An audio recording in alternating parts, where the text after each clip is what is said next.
High good morning guys.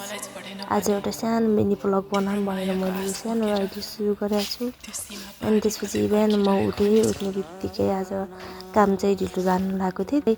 घरको सरसफाइ काम अलिअलि गरेर जाऊँ भनेर बिहान उठेर मुखसुख धोएँ। त्यसपछि झाडु लाउन लाएँ। त्यसपछि झाडु लाएँ।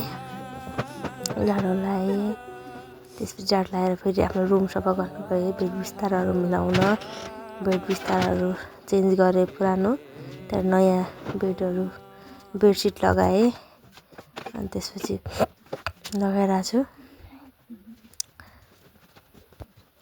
काम गर्दा टाइमै मिल्दैन कि यस्तै भइरहेछ। घर टाइमै दिन मिल्दैन। बिहान अब 6 बजे गएपछि 6 बजिन्छ घर। अब ड्युटी टाइममा त्यही हुन्छ, बिहान जाँदा साँझ आउँदाखेरि टाइम त्यति पाइनँ। अनि एक दिन आज चाहिँ मेरो बिहान 8 बजेदेखि ड्युटी थियो, 6 बजेदेखि त प्रायः जस्तो। तर आज चाहिँ म 8 बजे गएको थिएँ ड्युटीमा, सिफ्ट चेन्ज भएको थियो। सो घर बसे बेला अब अलिअलि रुमहरू सफा गरौँ भनेर रुम सफा गर्नुतिर लागेँ। रुम पनि कस्तो भएको थियो, पुरै यता कपडा उता कपडा भएको थियो है।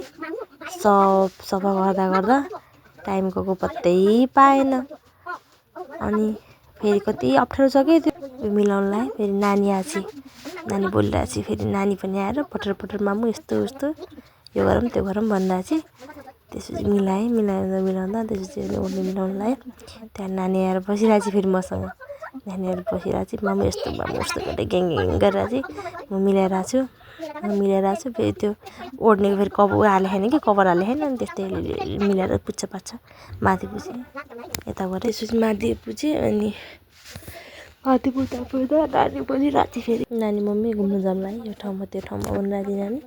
अनि जाने कामको सल्लाह गरिरहेको थियो। नानीहरूमा जाने प्लान छ कि हाम्रो आइतबार। अनि मामु यस्तो गरौँला उस्तो गरौँला अनि प्लान गरिरहेको थियौँ।